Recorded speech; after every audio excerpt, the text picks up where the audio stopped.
Bonjour à tous, je suis Florence Poznanski, je suis conseillère consulaire au Brésil dans la circonscription de l'État de Rio, Minas Gerais et Espírito Santo.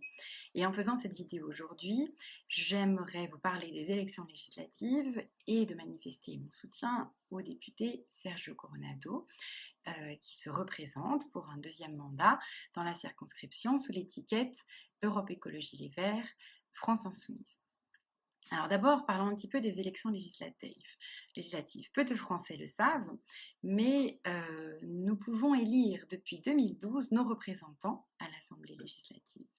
C'est une petite révolution pour nous, les Français de l'étranger, car jusqu'alors, nous n'avions pas de réelle vie démocratique, puisque nos interlocuteurs directs sont des administrations, les assemblées et les consulats.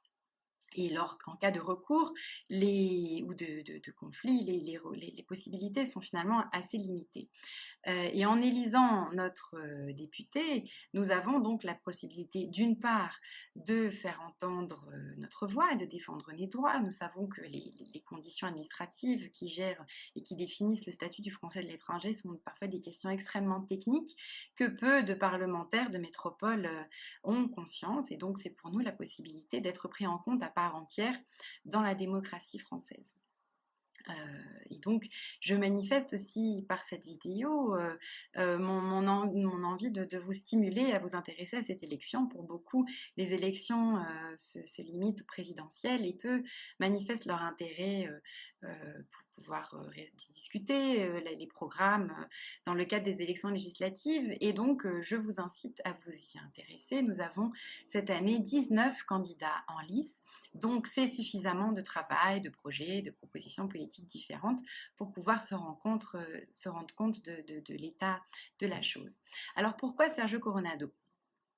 D'abord, j'aimerais parler de son investissement local dans la circonscription.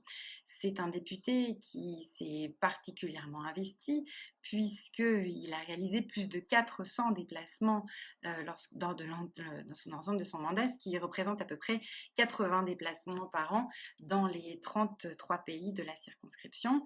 Beaucoup d'entre vous ont eu l'occasion de le rencontrer à Rio ou à Belo Horizonte, soit pour discuter de la vie politique française, soit pour parler de cas particuliers lors de notre situation de Français de l'étranger. Et vous savez à quel point il est ouvert au dialogue et il tient justement à ce contact avec les Français de la circonscription. En tant que conseillère consulaire, je dois dire que c'est également un partenaire important, car à plusieurs reprises, il m'a aidé, moi et d'autres conseillers consulaires, pour faire avancer des dossiers dans le cas de certaines injustices qui touchent des compatriotes français de l'étranger de la circonscription, ou bien pour faire entendre notre voix et taper le poing sur la table auprès de l'administration centrale, du ministère des Affaires étrangères, de l'ambassade ou du consulat ou des autres partenaires acteurs dans la circonscription. Je peux par exemple mentionner le cas du déconventionnement du lycée Molière à Rio, qui a été une grande menace et un sujet très important en 2014 et pour lequel il a été un acteur important dans la médiation pour justement éviter que le déconventionnement ait lieu. Il l'a fait également à Mexico lorsque la situation s'est présentée.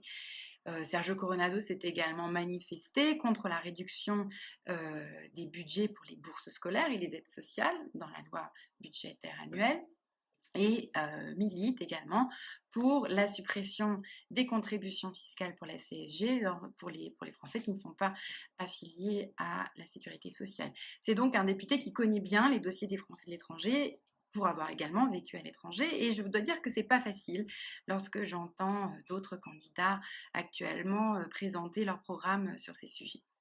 Enfin, en tant que femme politique engagée et militante à gauche, je considère le parcours de Sergio Coronado sur son mandat particulièrement exemplaire et pour moi, il représente l'un des meilleurs députés de gauche de cette législature. Je dois dire qu'il s'est parfois distingué a défendu avec courage certains dossiers épineux, comme par exemple la lutte contre la déchéance de la nationalité pour les binationaux. Il s'est manifesté contre la prorogation indéfinie de l'état d'urgence, alors que certains députés de gauche ont été plutôt en faveur. Il a actuellement participé activement à la loi de modernisation de la justice ou la réforme de la magistrature et fait partie des personnes qui ont permis de faire avancer les dossiers de l'écologie dans le cadre des travaux de la COP 21.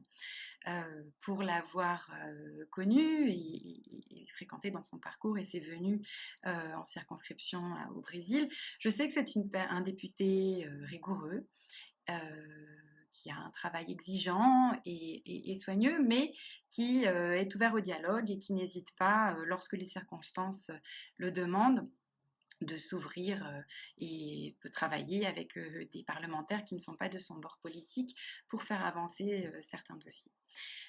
Les Français qui habitent à Rio auront l'occasion de le rencontrer demain lors de sa venue à Rio de Janeiro au restaurant La Villa à 19h30. Et donc je vous invite à vous y rendre et pouvoir partager avec lui certaines doutes et certaines questions. Quant à moi, je serai au bureau de vote samedi à Belo Horizonte et je vous quitte en vous invitant bien sûr à continuer le débat sur les réseaux sociaux et je serai bien sûr ouverte aux discussions pour échanger sur vos doutes et également sur vos critiques sur cette candidature. Bonne soirée et à très bientôt. Au revoir.